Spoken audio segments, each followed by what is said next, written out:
హరే కృష్ణ.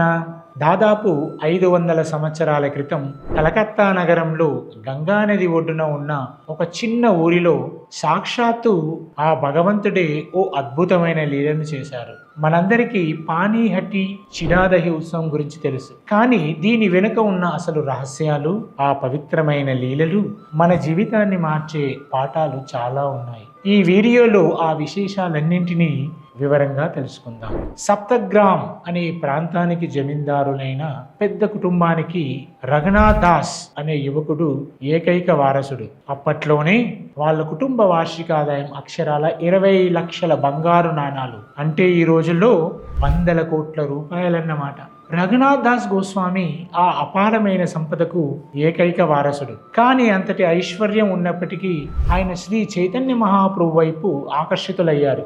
లౌకికమైన, భౌతికమైన ఈ జీవితంపై ఆయనకు పూర్తిగా విరక్తి, అసహ్యం కలిగాయి. ఆ ఆస్తిపాస్తులన్నీ ఆయనకు చాలా తుచ్చంగా అనిపించాయి. రఘునాథ్ దాస్ గోస్వామి ఎలాగైనా శ్రీ చైతన్య మహాప్రభు దగ్గరికి వెళ్ళిపోవాలని నిశ్చయించుకున్నారు. ఇందుకోసం ఆయన ఇంటి నుండి పారిపోవడానికి ఎన్నోసార్లు ప్రయత్నించారు, కానీ సఫలం కాలేదు. ఆయన పారిపోయిన ప్రతిసారి వాళ్ళ నాన్నగారు సైనికులను పంపి ఆయన పట్టుకొని వెనక్కి తీసుకువచ్చేవారు. అలాంటి సమయంలో ఒకరోజు నిత్యానంద ప్రభు గంగానది ఒడ్డున ఉన్న ఈ పానీహట్టి అనే ప్రదేశానికి విచ్చేశారు. నిత్యానంద ప్రభు తన సహచరులతో కలిసి అక్కడ ఒక మర్రి చెట్టు కింద కూర్చొని ఉన్నారు.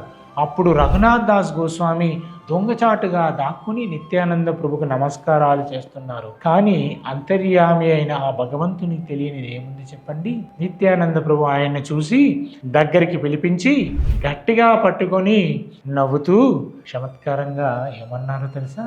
నువ్వు ఒక దొంగవి, దొంగచాటుగా దాక్కుని నమస్కారాలు చేస్తున్నావా? అందుకే ఈరోజు నేను శిక్షిస్తాను అన్నారు. అలాగే నిత్యానంద ప్రభు ఎంతో ప్రేమతో, కరుణతో తన పాద పద్మాలను ఆ రఘునాథ్ దాస్ తలపై ఉంచారు. ఇక్కడే మన జీవితంలో నేర్చుకోవలసిన మొదటి పాఠం ఉంది. అదే వినమ్రత. 100 కోట్ల ఆస్తి ఉన్న రఘునాథ్ దాస్ ఒక చెట్టు వెనుక దాక్కుని దూరం నుండే నిత్యానంద ప్రభుకి సాష్టాంగ ప్రణామం చేశారు. నేను ఒక పాపాత్ముడిని, అంతటి ఆ భగవంతుని ముందు వెళ్ళే అర్హత నాకు లేదు అని భావించారు. చూశారా, భగవంతుని ముందు మన హోదా, మన డబ్బు ఏ పాటివి చెప్పండి. అందుకే మన అహంకారాన్ని పూర్తిగా వదిలి వినమ్రంగా మారినప్పుడే దైవకృప మనకు లభిస్తుంది. కానీ నిత్యానంద ప్రభు రఘునాథ్ దాస్ గోస్వామి దొంగ అని ఎందుకు పిలిచారు? శిక్ష ఎందుకు వేశారు? నిజానికి ఆయనకు దేన్నైనా దొంగిలించాల్సిన అవసరం లేదు. ఎందుకంటే ఆయన ఏటా 20 లక్షల బంగారు నాణాల ఆదాయం వచ్చే పెద్ద కుటుంబానికి వారసుడు. ఆయన దొంగ అని పిలవడానికి కారణం ఆయన నిత్యానంద ప్రభువును దాటుకొని నేరుగా శ్రీ చైతన్య మహాప్రభుని చేరుకోవాలని ప్రయత్నించారు. నిత్యానంద ప్రభు కరుణ, అనుగ్రహం లేకుండా ఎవరూ శ్రీ చైతన్య మహాప్రభువును చేరుకోలేరు. ఎందుకంటే నిత్యానంద ప్రభువే అందరికీ గురువు, చైతన్య మహాప్రభుకు సర్వస్వం. అందుకే ఆయన దొంగ అని పిలిచి శిక్షగా తనకు మరియు తన సహచరులందరికీ అటుకులు, పెరుగు తినిపించాలని ఆదేశించారు. చీడ అంటే అటుకులు, దహి అంటే పెరుగు అన్నమాట. చీడ, దహి. ఇదే మన జీవితానికి రెండవ పాఠం. రఘునాథ్ దాస్ నేరుగా చైతన్య మహాప్రభుని చేరుకోవాలని చూశారు. నిత్యానంద ప్రభు అనే గురువు అనుగ్రహం లేకుండా అది సాధ్యం కాదు. అందుకే ఆయన్ని దొంగ అన్నారు.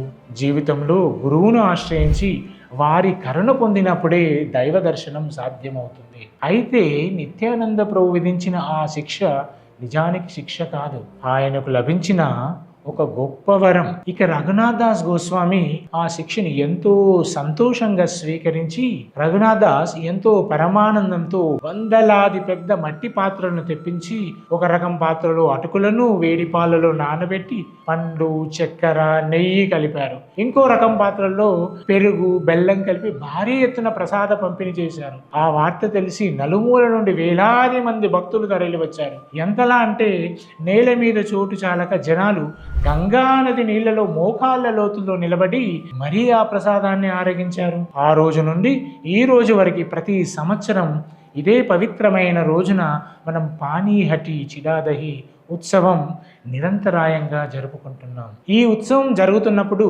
అక్కడ ఒక రహస్యం జరిగింది. అదేంటో తెలుసా?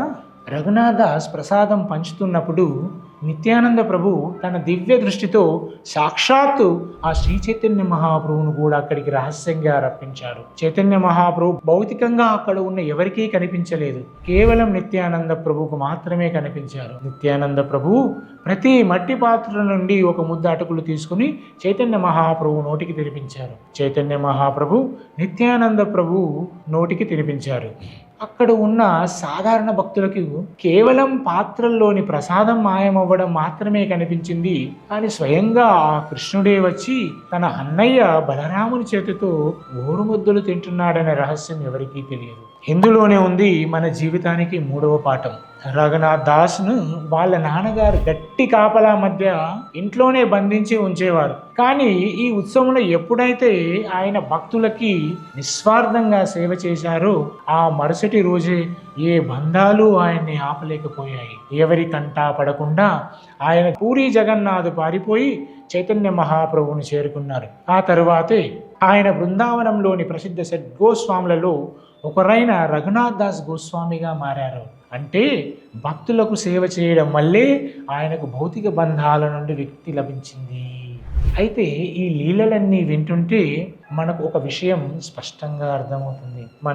మన మనస్సులో భయం, ఆందోళనలు ఉన్నప్పుడు భగవంతుని నామస్మరణే మనకి ఆ శ్రీరామ రక్ష. అందుకే ఈ పానీహటి చిడాదహి పండుగ మనకు నేర్పే సత్యం ఒకటి. మన మనస్సులోని భయాలని, అహంకారాన్ని విడనాడి వినమ్రతతో ఆ భగవంతుడి సేవలలో, ఆ భగవంతుడి భక్తుల సేవలలో భాగస్వాములైనప్పుడే ఆ దేవుడి అనుగ్రహం మనకి లభిస్తుంది సంపూర్ణంగా. హరే కృష్ణ కృష్ణ కృష్ణ హరే హరే, హరే రామ రామ రామ హరే హరే.